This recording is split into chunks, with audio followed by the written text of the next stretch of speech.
All right, let's just jump right in. We are about to completely reframe the idea of magic. Forget wands and fantasy novels for a second. We're talking about magic as a lost, powerful human technology, a kind of original science that our ancestors maybe understood way better than we do. And this quote right here, it's really the key to the whole thing. It suggests that all the stuff we write off as impossible isn't actually supernatural. It's just natural. A set of abilities we've all kind of forgotten how to access. So, first things first, we've got to redefine what we're even talking about. The whole idea here is that for ancient cultures, there was no line between science and magic. To them, magic was the original science. It was the study of how to directly interact with reality itself. Now this chart just lays it out perfectly. On the left, you've got the fantasy version we all know. Wands, spells, pure entertainment. But look at the right. That's a totally different ballgame. We're not talking about wands, we're talking about consciousness and intention. It's not fiction, it's a technology of reality. And it's not supernatural, it's a natural human ability. And that is the absolute core of it. This isn't some big, showy performance. It's a quiet, internal process. It's about aligning your own intention, your own focus, with the very fabric of the world around you. The power is inside, not outside. Okay, so if it's an internal technology, then how does it actually work? I mean, what are the mechanics? Well, this next section gets right into the nuts and bolts of how our consciousness is said to actually shape our world. For centuries, mystics and shamans all over the world have talked about this idea that we're more than just our physical bodies. They say we have a subtle, energetic body, this invisible field of energy that surrounds us. And that field, well, that's the battery pack. That's where this power comes from. Now here's where it starts to get really wild.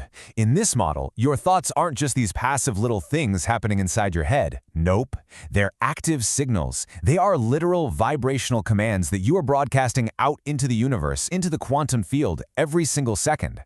So, with that in mind, a spell suddenly becomes less mysterious and more like a repeatable scientific process. Step 1.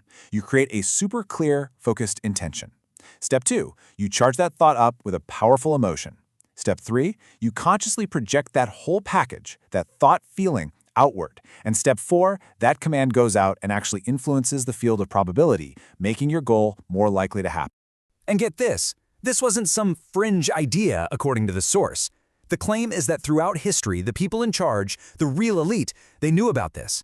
They didn't have wizards around for fun. They had advisors who were considered engineers of fate, people who understood these principles and could help shape events. But where's all this advanced technology? Is it locked away in some ancient vault? No, it's you. The most important instrument in this entire science is your own body.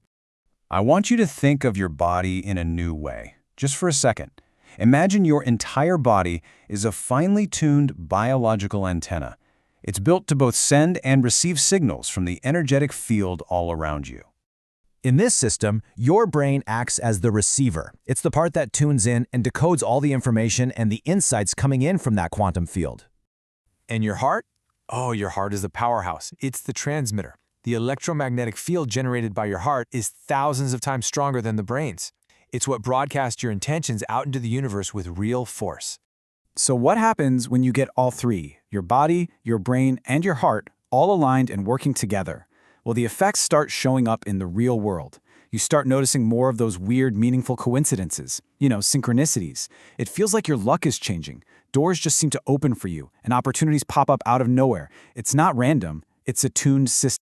And there's actually a name for this whole process: field manipulation. It's the radical idea that you are not just a passive victim of circumstances. You're an active participant who can consciously use your own energy to influence the probability of what happens next. Okay, so if your body's the instrument, how do you tune it? How do you make sure you're sending a clear signal? Well, the key, according to this science, is all about mastering your emotional state. It all comes down to your personal frequency. And this chart just says it all, doesn't it? High-frequency emotions, we're talking love, gratitude, genuine wonder, they act like a massive amplifier for your signal. They make it powerful and clear. But low-frequency emotions, fear, hate, doubt, they do the opposite. They create static. They weaken the signal and just collapse your power. And this suddenly makes sense of all those ancient practices, right? Things like meditation, fasting, purification rituals. Maybe they weren't just about being spiritual. Maybe they were incredibly practical techniques for clearing the static and fine-tuning the biological instrument, that's you, so it could work at its highest potential. When you boil it all down, everything we've talked about rests on this one, simple but absolutely profound idea. The universe isn't just empty, dead space. It's a living, responsive intelligence. Reality is listening to the signal that you're sending. So this brings us to the grand finale. What does this all mean for you right now?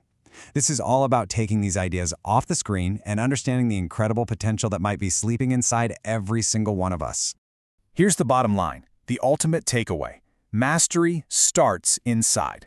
The moment you learn to master your inner world, your thoughts, your emotions, your focus, you will inevitably, naturally, begin to influence your outer world. The miraculous just becomes a normal result of being in alignment. And you know, maybe the most empowering part of this whole perspective is that it belongs to everyone. There are no gatekeepers. You don't have to be chosen. You don't need a special bloodline. And you absolutely do not need anyone's permission to start exploring this for yourself. See, this power isn't something you have to go out and earn or acquire. It's something you already have. It's an inherent part of being human that for most of us has just been dormant. It's been sleeping. And so, that leaves us with one final, very personal question. If you even entertain the idea that this power is real, that it's already inside of you, what will you do when it awakens?